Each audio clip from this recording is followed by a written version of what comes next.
Hi guys, this is Alea Jen and welcome back to my YouTube channel. So for today's video, paano nga ba ako binago ng abroad? So guys, yung mga mag-a-abroad, alam nyo na hindi ganun kadali ang buhay dito. Akala nyo lang masaya kami, akala nyo lang masaya ako kasi nga parati akong nakikita yung nagbabar, parati akong lumalabas, nag-hiking, swimming, saan napunta, nagbabar. Pero hindi nyo alam yung 6 days ko dito sa bahay. So, paano ako binago ng abroad?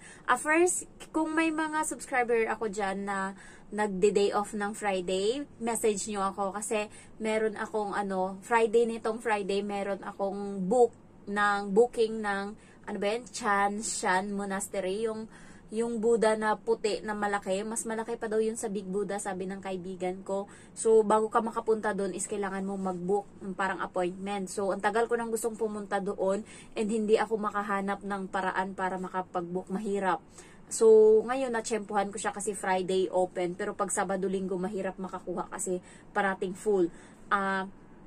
Kung gusto nyo, meron akong 4 siya. So, isa lang akin. So, may 3 pa. Kung sino yung mga magde-day off dyan ng Friday, you can PM me. Ayan. So, sama-sama tayong pupunta doon. 3 pa yung kailangan ko. Ako na bahala sa teacher. Maasahan nyo ako dyan. So, ano nga ba, paano ako binago ng abroad? Dito ko natutunang magtiis. Sa Pinas is nagrereklamo ako kaagad. Konting pagod lang. Masakit lang yung likod ko. Reklamo na ako and ang dami ko nang iniinda niyan. Pinas pa lang guys, naghaplas-haplas na ako ng Epicacent o kaya ng Omega. Pagdating dito ay mas malala pala yung haplas na kailangan ko.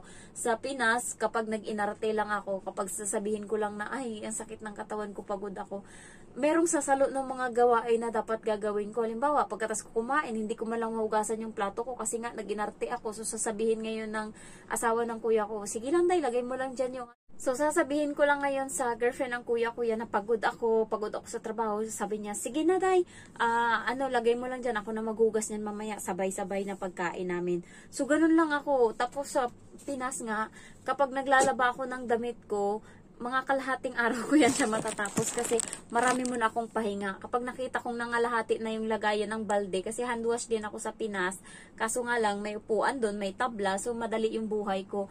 Tapos, di pag nangalahati na yung balde, so titigil muna ako, higa ako, cellphone ako mga 1 oras, balikan ko na naman yan. Dito walang ganun. Kailangan kong magmadali sa paglaba ng damit ko kasi time is gold dito. Hindi mo, maya-maya hindi mo na yan malabhan kapag hindi ka nagmadali dyan, may iba na namang gagawin and then yung bata darating na. So, inahabol yung oras dito. Isa pa na binago ako ng abroad is nagiging matatag ako dito. Alam mo yung hindi ako na reklamador, hindi na ako katulad dati, tapos mas naging masipag ako ngayon, and yung patient ko ngayon is grabe na yung taas. Kahit nagalit na ako, pero kalma pa din ako magsalita. Dati nag-freak out ako, dati sumisigaw ako. Alam mo yun, dati nagdadampot ako ng mga gamit na babasag ko. 2 cellphone na ata yung nabasag ko dati kasi ganun ako kamaldita na kapag may gusto ako tas hindi ko nakuha, maoy talaga ako. Kahit yung mama ko suko talaga sa akin. Sabi ng mama ko sa akin lang daw siya nasuko ng ganun. So, dito guys, hindi ganun. Kahit gustong gusto ko yung isang bagay, hindi mo magagawa. Kasi dito, hindi mo control yung bagay-bagay. Susunod ka ngayon kung ano yung gusto nila. Hindi katulad sa Pinas na tayo yung boss. Pagdating dito, hindi ganun. Kaya, babaguhin kayo ng abroad, and sa mga nagmamadali dyan, akala nyo madali yung abroad, mag-isip-isip kayo, i-enjoy nyo muna yung sarili nyo dyan, kumain kayo ng madami kasi nga pagdating dito, hindi na ganun. And then, binago ako ng abroad sa pagiging dito, mas naging matapang ako kasi iniisip ko parate, wala akong ibang aasahan dito, sarili ko lang yung meron ako, kaya kailangan yung sarili ko alagaan ko. So, yun yung ginagawa ko. Ayoko na sinasaktan ako. Kahit yung bata, sinabi ko talaga sa kanya, wag mo akong saktan kasi tanda yan ng bata. Sinabi ko sa kanya, wag mong antayin na magalit ako. 1 beses lang ako magalit. Yung 1 beses na yun, aalis na ako dito sa bahay niyo. Sabi ko gano'n. Naririnig yan ng amo kong babae kasi nag-uusap kami dito lang sa CCTV. May harap lang. So, kapag ako nagsalita talaga as in, sabi ko, kaya wag mo akong galitin. Sabi ko sa kanya, iba ako magalit. Sabi ko, 1 beses lang akong magalit, panindigan ko kung ano yung magiging desisyon ko. Yung bata, guys, naiintindihan niya. Kaya nung nakaraan, may ginawa siya tas sinigawan niya ako. Ayoko talaga sa lahat yung sinisigawan ako. Sinaway ko siya. Kasi nga, kakalinis ko lang ng sink, ng CR nila. Tapos, binuksan niya yung tubig and then winisik-wisik niyang ganun doon sa kung saan-saan yung tubig. So, sinaway ko. Sumigaw. Kasi yun yung ugali ng amo kong babae. Alam mo yung sisigaw siya kaagad na gaya ng bata. So, sumigaw. Sabi ko, why are you shouting? Sabi ko ganun sa kanya. Tapos, nagbago na yung mukha ko. Hindi na ako ngumingiti. Tumingin ako sa kanya. Tapos, hindi ako nagsalita. Tinapon ko ngayon yung hawak kong towel. Gagamitin niya yun sa mukha niya pag naliligo. Ito towel, puta ka. Ginanon ko talaga, as in, nagsalita talaga ako. Alam niya kapag nagmumura, puta ka. Tapos tinapon ko doon sa may balde. Tapos, wala. Tahimik lang ako. Pumasok ako doon sa may shower area. Tapos nilagay ko yung balde kasi naglalaro yan siya ng balde. Inon ko yung tubig. Tapos, wala, tahimik lang ako, tumayo ako. Nagulat ako, sumunod siya sa loob. Hindi ko sinabihan na pumasok ka doon sa loob. And then, nagulat ako guys, umupo na siya sa upuan. And siya na mismo yung naganon-ganon ng buhok niya. Kasi ito yung gripo, binuksan ko na. So, siya na yung naganon-ganon ng buhok niya. So, doon kumalma ako. Kumalma ako doon. Kasi nga, naalala niya yung sinabi ko na kapag nagalit ako, isang beses lang ako magalit, hindi mo na mababalik yung galit ko na yun. Kasi yun yung nangyayari sa akin, kaya naaalis ako sa trabaho ko sa Pinas. 2 beses na yan. Una is yung 17 years old ako, nakipag-away ako sa amo ko. Desisyon ko kaagad is umalis. So, ang ginawa ko, umalis ako kaagad. Sabi ng amo ko, hindi ka hindi daw ako nagpapasalita ba? Yung hindi daw ako nakikinig, ganun. Kapag kung ano yung gusto ko, ganun talaga. Basta sabi ko sa kanya, nag-away kami nitong hapon lang, alas 5, mga alas 6 nagligpit na kami kasi sa merkado siya nakalagay sa may palengke. So, mga nagdi-display kami ng mga tsinelas, damit, ganyan-ganyan. 17 pa lang ako noon. Tapos sabi ko sa kanya, nung natapos na kami magligpit, sabi ko sa kanya, kukunin ko yung sahod ko, uuwi na ako sa bahay, sabi kong ganun. Sabi niya, hindi daw ako masabihan, ganun. Sabi niya, sige, decision mo yan, hindi ka masabihan eh. Sabi niya, ganun. Sinasabihan ka lang naman, pinapayuhan ka lang. Hindi na ako umumik. Tapos umuwi lang ako ng bahay, kinuha ko na yung sahod ko sa kanya, umuwi ako ng bahay, kinuha ko yung doon, kinuha ko yung mga damit ko, and then umuwi na ako sa amin. Pagdating doon sa bahay, nagkwento ako, sabi ko, nakipag-away ako sa amo ko, sabi ko sa mama ko, kinabukasan is kumuha ako ng ticket, papunta na ng Manila. Siguro journey ko din to. Pumunta na ako papunta ng Maynila. Kaso yung yung ticket na yun is 1 month ko pa siya masakyan kasi nabili ko lang siya ng 600 pesos.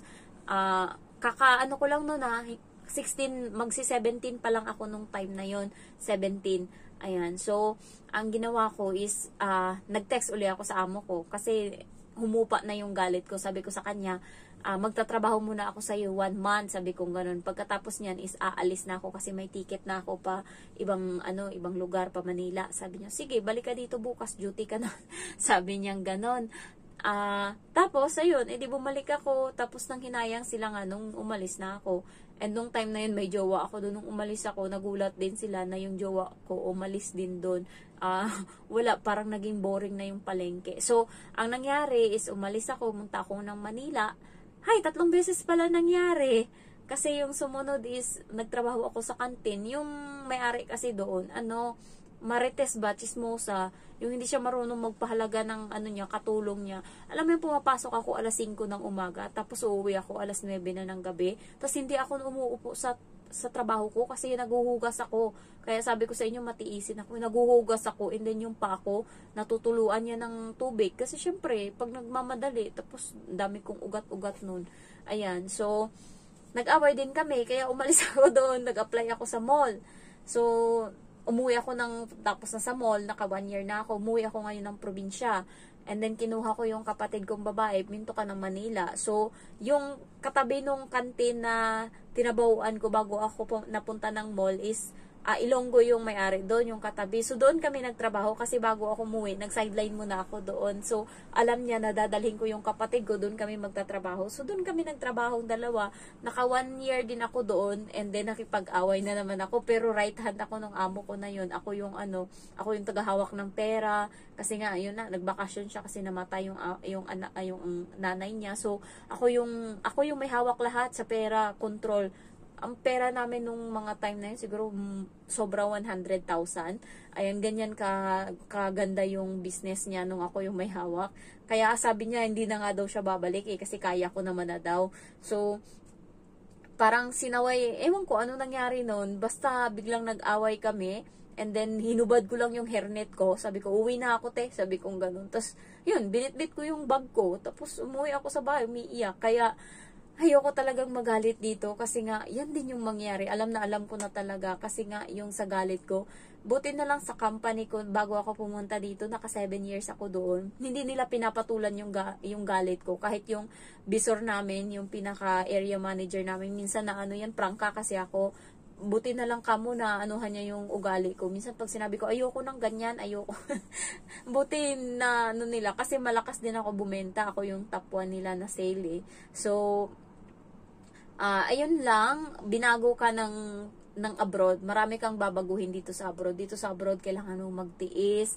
Lahat ng pakikisama dito, kung sa Pinas, bossy ka, kung sa Pinas, hayahay ka, pagdating dito, pasensya, pag-unawa, puro pakumbaba yung kailangan dito. Babaguhin ka ng abroad, lalo yung may mga anak, mas maging matapang ka talaga,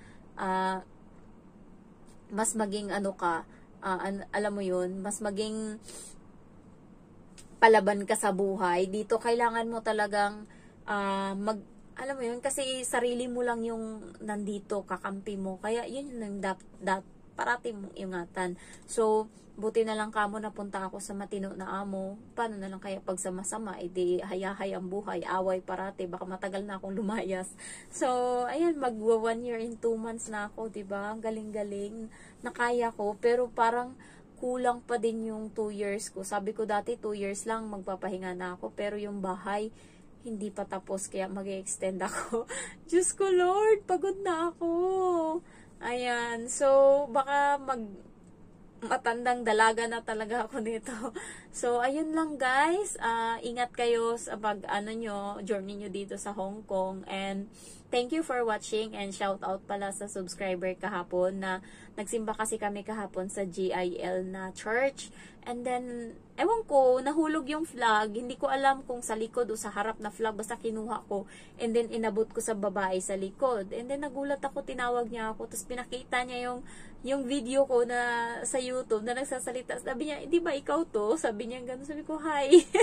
Naya ako. So, nung nalaman ko na subscriber ko siya, parang yung ugali ko, yung sarili ko na dapat, nahiya ako bigla. So, ayun lang guys, shout out sa'yo, and hindi ko inalam yung pangalan, nahiya talaga ako. And thank you for watching my vlog. I love you all, bye bye.